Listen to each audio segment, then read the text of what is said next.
Simaklah video cerita rakyat tentang komodo ini. Selama menyimak, tuliskan satu pertanyaan yang terlintas di pikiranmu tentang kisah ini di selembar kertas.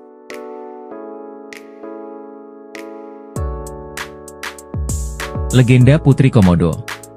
Pada zaman dahulu di Kepulauan Komodo tinggallah seorang pria bernama Empu Najo dan istrinya, Lea. Mereka tinggal di Teluk Lohlawi di Gilimana. Di sana Empu Najo terpilih menjadi kepala desa. Namun, desa tersebut terus diserang oleh orang-orang dari suku Bajo yang tak segan menjarah dan mengobrak-abrik desa mereka hingga luluh lantak. Setiap kali ada serangan, warga desa memilih mundur ke gunung. Namun, mereka tak bisa menyembunyikan kesedihan dan hati yang berkeping-keping ketika kembali melihat desa mereka yang hampir rata dengan tanah.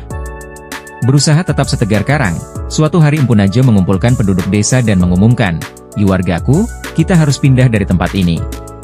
Suku Bajo akan terus menyerang kita. Marilah kita menetap di gunung. Hutan bisa memberi kita makan. Kita juga bisa merawat kebun, menanam pohon buah, dan berburu kijang dan babi hutan yang melimpah." Mereka menyebut desa baru mereka Najo untuk menghormati pemimpin mereka.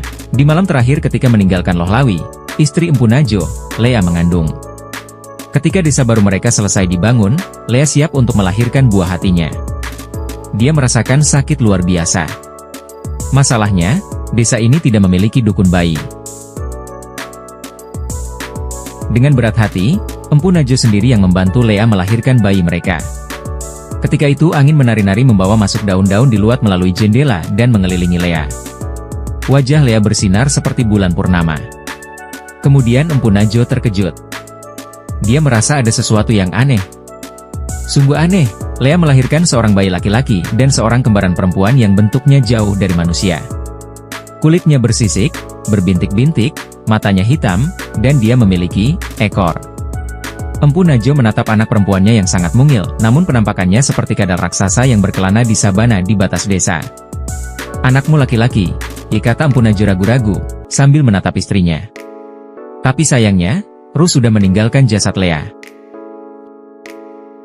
Empu Najo harus berlapang dada.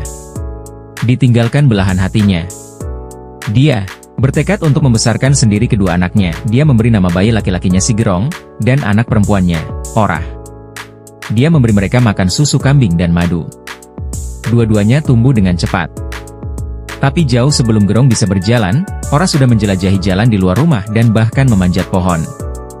Meskipun susu masih bisa memenuhi rasa laparnya, dia mulai tertarik pada ayam-ayam milik tetangga. Tetangga mulai mengeluh kepada Empu Najo.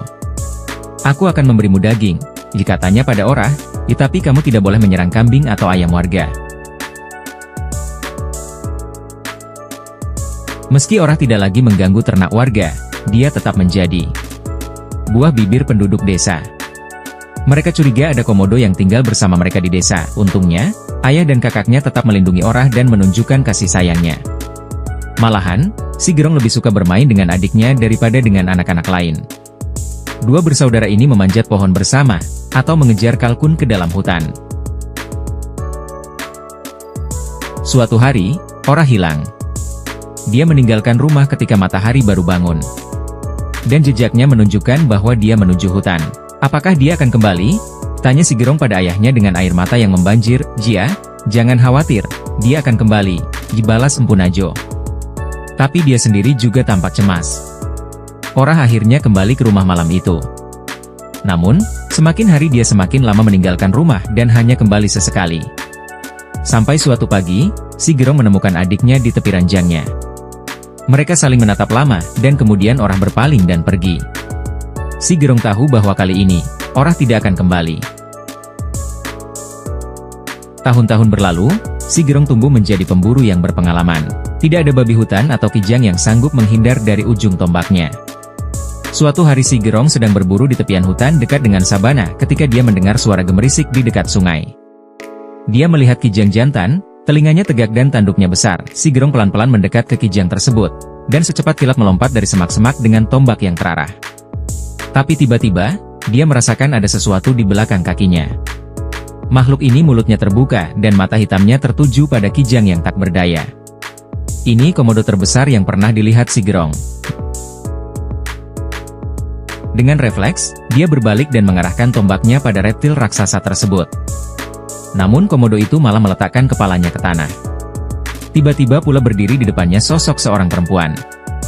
"Letakkan tombakmu, anakku," kata perempuan itu padanya.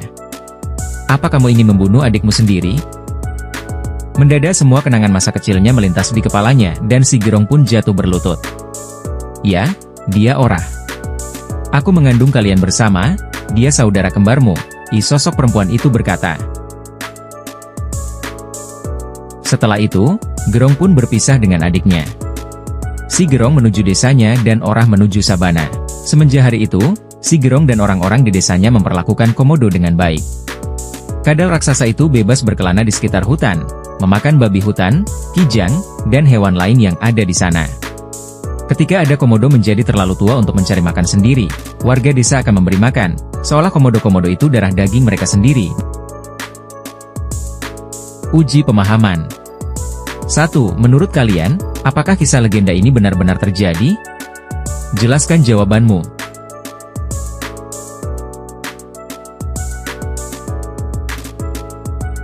2. Mengapa si Gerong bersikap baik kepada saudara perempuannya?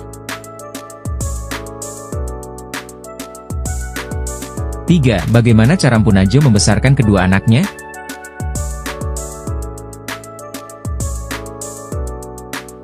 4. Apa pesan atau amanat yang bisa dipetik dari legenda ini?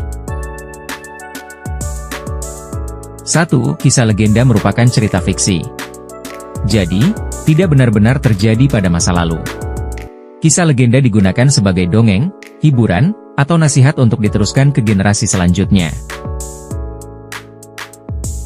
2. Gerong bersikap baik pada adiknya karena dia menyayangi satu-satunya saudara kandung yang hidup bersamanya sejak kecil dan mereka berdua dibesarkan oleh ayahnya dengan penuh kasih sayang. Gerong juga ingin melindungi adiknya dari penduduk desa yang mungkin berniat jahat. 3. Mpu Najwa membesarkan kedua anaknya dengan penuh kasih sayang dan berlaku adil. 4. Hikmah yang bisa dipetik dari legenda ini adalah bahwa sebaiknya kita hidup berdampingan dengan hewan-hewan yang tinggal di habitat yang sama dengan baik. Tidak perlu memburu atau menyakiti hewan tersebut.